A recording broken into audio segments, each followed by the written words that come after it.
Welcome back to The Explainer. If you're a focused learner looking to master English grammar without all the extra fluff, well, you're in the exact right place. Today, we're absolutely mastering the present continuous tense. Let's get right into it. So, what are you doing right now? Seriously, take a quick second and answer that in your head. Chances are you might say, I'm watching this explainer, or maybe I'm listening to a lesson. And guess what? By doing that, you literally just use the present continuous tense. It's the tense that grounds us directly in the current moment.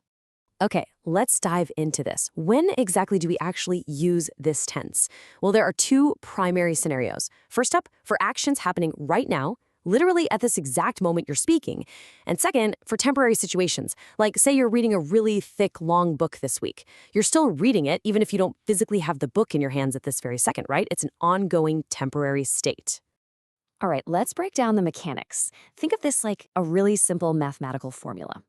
To build the present continuous, you basically need three puzzle pieces: your subject, the correct form of the to-be verb, and your main verb with an ing suffix right at the end.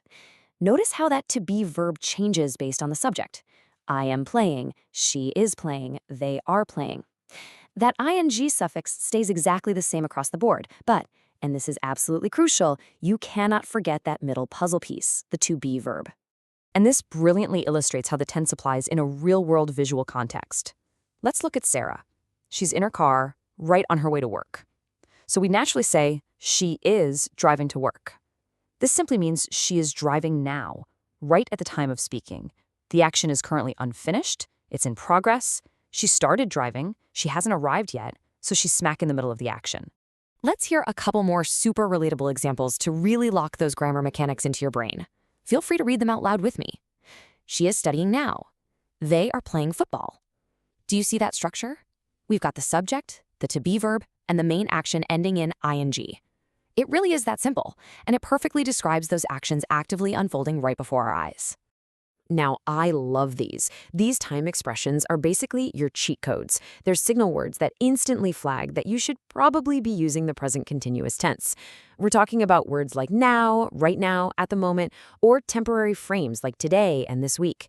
Honestly, if you spot these in a sentence, or if you're trying to express these specific time frames, your brain should immediately go, I need my to-be verb and my ing ending. We do need to talk about some really quick spelling tweaks when we add that ing because it's not always just a simple copy-paste job. For instance, if a verb ends in a silent E, like write, we drop that E entirely before adding ing, which gives us writing. And if a verb ends in a consonant preceded by a single vowel like swim, we actually duplicate that final consonant, so swim becomes swimming with two M's. Just a couple of handy little spelling rules to keep in your back pocket. Okay, but what if we want to talk about what we are not doing? Well, it's incredibly easy. To turn these statements into a negative, you just slide the word not right after the to-be verb. Just look at the formula. Subject plus am is are plus not plus your verb ing. So I am eating just becomes I am not eating.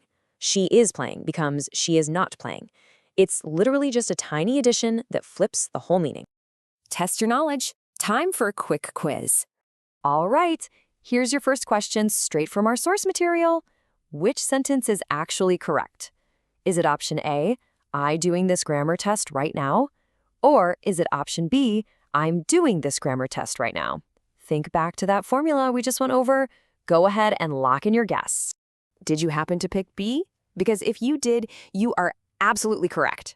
So the crucial point here is that we can never, ever forget that to-be verb right before our ing action.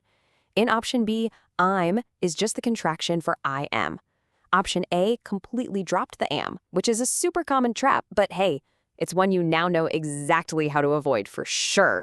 Let's try one more. I'm going to challenge you to reverse engineer a sentence and find a really common mistake. Listen closely to this one. We're make a cake for Mom's birthday now.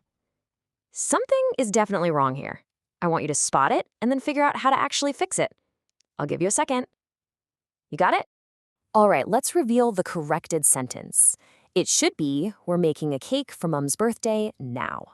First off, we needed that ing ending on the main verb since the action is happening now. And secondly, remembering those spelling rules we talked about, make ends in a silent E, so we got to drop that E right before adding the ing. Brilliantly done if you caught all of that. And just like that, we've reached the end of our lesson. You successfully conquered the present continuous tense. But before we wrap up this explainer, I want to leave you with one final personalized question. What are you doing next?